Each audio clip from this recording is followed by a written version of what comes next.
bonjour. Alors aujourd'hui, on est avec notre ami Stéphane Derderian. J'avais envie de parler d'un film qui me tient particulièrement à cœur, un film qui date de 1967, un film russe qui s'appelle Vie. Donc toi, tu le connais bien ce film, Stéphane? Oui, Vie fait partie de cette cinématographie russe qui m'a toujours fasciné, enfin moi et mon associé d'ailleurs. Et à l'époque, on avait acheté les droits au studio russe et on avait revendu le film à l'émission Cinéma de quartier de Jean-Pierre Dionnet, et qui était d'ailleurs un précurseur dans la programmation de films fantastiques russes. Ouais, tout à fait. Ouais. Alors moi je l'ai découvert en VHS dans les années 80. Ensuite il y a eu un DVD qui est sorti en France qui est sorti chez Russico, pardon, avec des sous-titres français et une VF. Et là en fait, si j'ai envie d'en parler, c'est que je l'ai redécouvert. Il vient de sortir en Blu-ray aux États-Unis chez Severin Film dans une magnifique copie 2K, donc Blu-ray.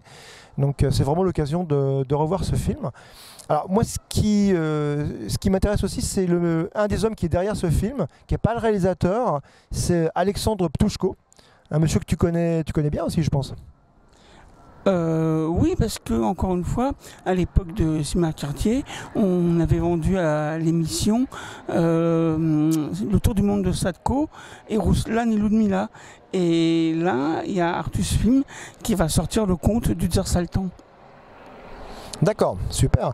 Donc Ptouchko, qui n'est pas metteur en scène, c'est deux personnes metteurs en scène qui s'appellent Konstantin Herchov et Grégory Kropatchiov. Alors ils sont nommés comme un peu des stagiaires dans le générique. Ils sont genre nommés comme metteurs en scène. Ça fait un petit peu l'Union soviétique qui a décidé que ce soit eux les metteurs en scène. C'est assez étrange. Je ne sais pas s'ils ont une grande carrière ces gens-là. Par contre, Ptouchko, lui, en plus, donc, il a participé au scénario et il a réalisé les effets spéciaux. Donc c'est aussi un homme de technique, alors Ptouchko.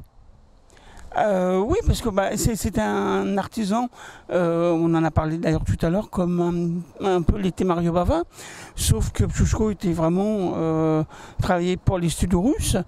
Bava était, on va dire un peu en freelance, mais tous les deux avaient cette même passion pour les effets spéciaux, pour les univers fantastiques, effectivement, chacun dans leur pays respectif, quoi. Mais donc le cinéma de Ptouchko est quand même beaucoup plus traditionnel, puisqu'il est à base de contes de fées, alors que pour parler de Bava, il est plus c'est plus en regard au cinéma d'épouvante américain, ou même par rapport à lui, à ses propres, on va dire, à ses propres démons, entre guillemets. Ouais, tout à fait. On va reparler un petit peu après de Bava et du parallèle avec Ptouchko, mais parlons déjà de l'histoire du film. Donc c'est quasiment le premier film d'horreur russe, ou un des seuls films d'horreur russe, en tout cas de l'époque.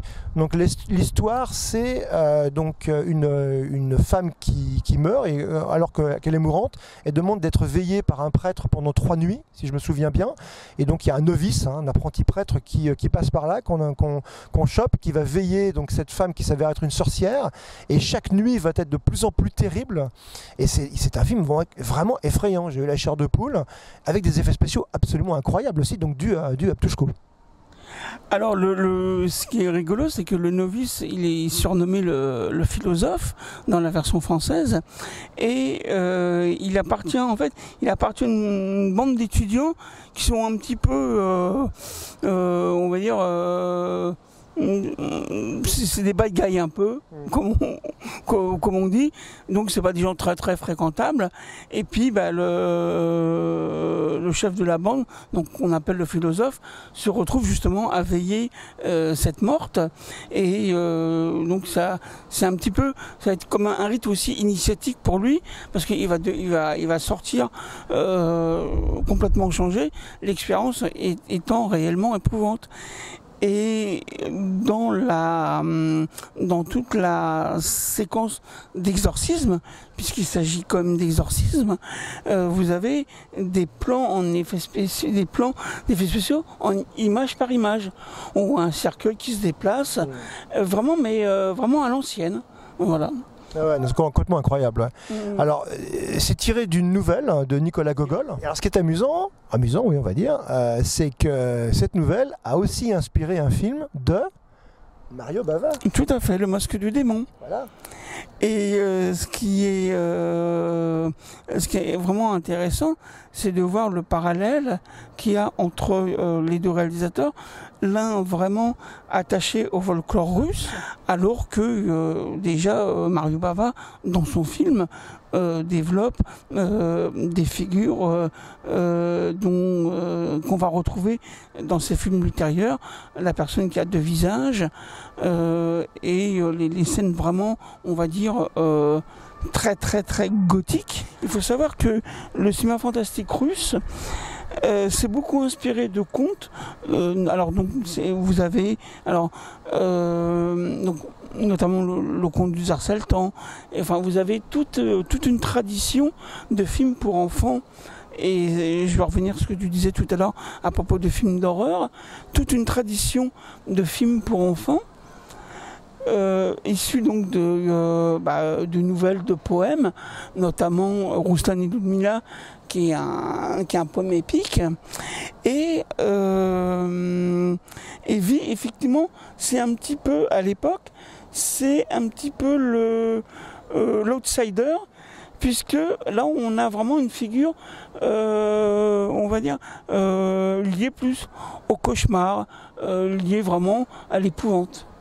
Ce qu'il n'y a pas forcément dans Rouslan ou Ludmila ou dans Ilya Muromets ou d'autres films de Pchouchko.